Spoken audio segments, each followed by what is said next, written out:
خوش آمدید۔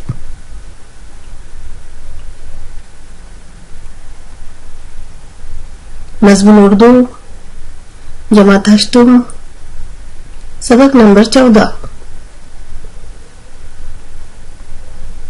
علامہ اقبال۔ مصنف ڈاکٹر اطہر پرویز، ولادت 25 ستمبر 1925، وفات 10 مارچ 1984۔ ڈاکٹر اطہر پرویز نے علامہ اقبال کے حالات زندگی کو اپنے مؤثر انداز میں بیان کیا ہے۔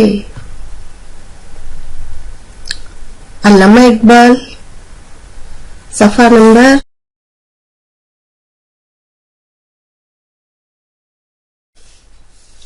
95۔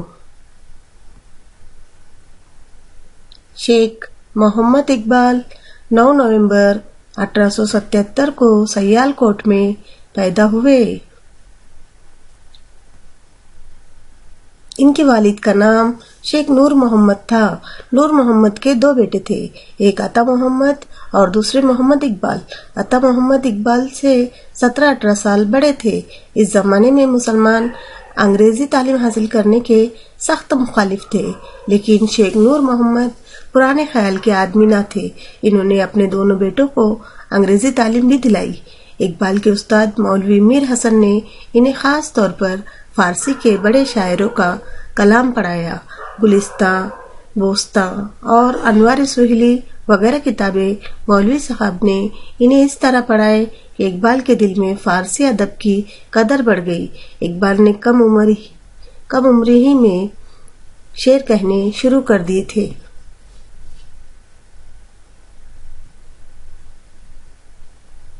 مولوی صاحب نے جب اقبال کے اشعار سنے تو بہت خوش ہوئے۔ انہوں نے اپنے شاگرد کی خوب حوصلہ افزائی کی۔ اس زمانے میں اردو کے مشہور شاعر داغ دہلوی کی بڑی شہرت تھی۔ اقبال نے ابتدا میں ان سے اپنے کلام پر اصلاح لی۔ داغ نے اس کم عمر شاعر کی خوب ہمت بڑھائی۔ 1899 کی بات ہے، اقبال نے لاہور میں انجمن حمایت اسلام کے ایک جلسے میں اپنی نظم نالہ یتیم سنائی، جسے سن کر لوگ بے چین ہو اٹھے اور ان کی آنکھوں سے آنسو بہنے لگے۔ اسی زمانے میں اقبال نے اپنی مشہور قومی نظمیں ہمالا اور ہندوستان ہمارا لکھے۔ دوسری نظم تو گویا ہندوستان کا قومی ترانہ بن گئی۔ اس نظم نے لوگوں کے دلوں میں آزادی کی لگن پیدا کر دی۔ اقبال نے اس زمانے میں جو شاعری کی اس پر حب الوطنی کا جذبہ غالب ہے۔ وہ ہندوؤں اور مسلمانوں میں اتفاق چاہتے تھے، اسی لیے انہوں نے کہا ہے، مذہب نہیں سکھاتا آپس میں بیر رکھنا، مذہب نہیں سکھاتا آپس میں بیر رکھنا، ہندی ہے ہم وطن ہے ہندو ستا ہمارا۔ لاہور کے کالج میں اقبال پروفیسر آرنلڈ کے شاگرد تھے۔ جب وہ انگلستان چلے گئے تو اقبال کے دل میں بھی یورپ جا کر اعلیٰ تعلیم حاصل کرنے کا خیال پیدا ہوا۔ چنانچہ 1905 میں وہ انگلستان روانہ ہو گئے، جہاں انہوں نے کیمبرج یونیورسٹی میں داخلہ لیا۔ وہاں سے انہوں نے فلسفے میں اعلیٰ سند حاصل کی۔ پھر جرمنی کی میونخ یونیورسٹی سے انہوں نے ڈاکٹریٹ کی سند لی۔ اس کے بعد انگلستان واپس آ کر بیرسٹری کا امتحان پاس کیا۔ پروفیسر آرنلڈ لندن یونیورسٹی میں عربی کے استاد تھے۔ وہ رخصت پر گئے تو اقبال نے 6 ماہ تک ان کی جگہ عربی پڑھائی۔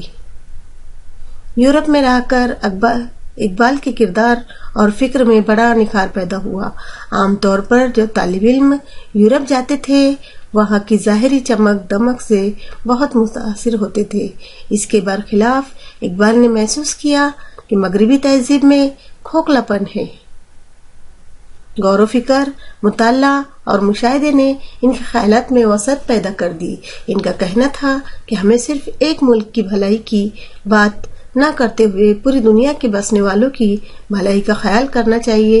ان کا پختہ عقیدہ تھا کہ آج کی بیمار دنیا کے لیے اسلام اور قرآن کی تعلیم ایک بہتر علاج ہے۔ اپنی شاعری کے ذریعے انہوں نے ساری دنیا کو یہی بات سمجھانے کی کوشش کی۔ اقبال کی خواہش تھی کہ مشرقی ملکوں کے لوگ دنیا کے کاموں میں بھی دلچسپی لیں۔ اسی طرح یورپ والے جو دین سے غافل ہو گئے ہے اپنی مادہ پرستی کو کم کرے۔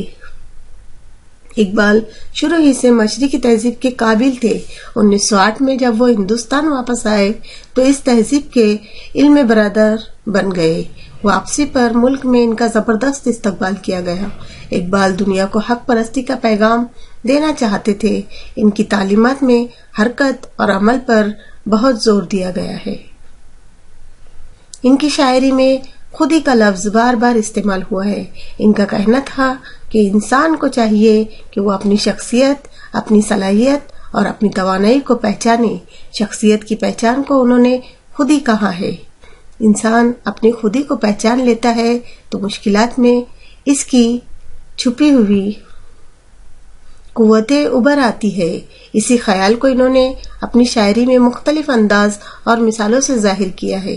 انہوں نے اپنی شاعری میں لوگوں کو بتایا کہ اگر ہم اپنی اصلاح خود نہیں کرتے اور ہمیں اپنی عزت کا احساس نہیں ہے تو آزادی کوئی معنی نہیں رکھتی۔ علامہ اقبال کی اردو شاعری کے مجموعے بانگ درا، بال جبریل اور ضرب کلیم کے نام سے شائع ہو چکے ہیں۔ اسرار خودی، رموز بے خودی اور جاوید نامہ ان کی فارسی شاعری کی کتابیں ہیں جن کا ترجمہ دنیا کی کئی زبانوں میں ہو چکا ہے۔ لوگوں پر اقبال کی شاعری کا غیر معمولی اثر پڑا۔ اردو اور فارسی جاننے والے خاص طور پر ان سے بہت متاثر ہوئے۔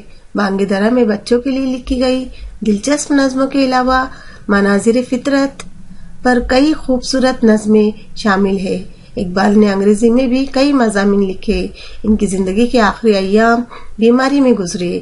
21 اپریل 1938 کو لاہور میں اردو کے عظیم شاعر کا انتقال ہوا۔ اس وقت ان کی عمر 60 برس سے کچھ زیادہ تھی۔ مشکل الفاظ کے معنی: علامہ نہایت عقل مند، عالم، فاضل شخص، حوصلہ افزائی کرنا، ہمت بڑھانا، اصلاح لینا، اپنی تحریر یا کلام درستی کے لیے استاد کو دکھانا، نالہ، فریاد، بلند آواز سے دکھی دل کا حال کہنا، حب الوطنی، وطن سے محبت، غالب، چھایا ہوا، بیر، دشمنی، فلسفہ، حکمت، دانائی کا علم، سند، ڈگری، بیرسٹری، ولایت سے حاصل کردہ وکالت کی ڈگری، مادہ پرستی، دنیاوی چاہت، ظاہری اشیاء ہی پر یقین کرنا، عالم بردار، کسی تحریک کی قیادت کرنے والا، ایام، یوم کی جمع، دین۔ شکریہ۔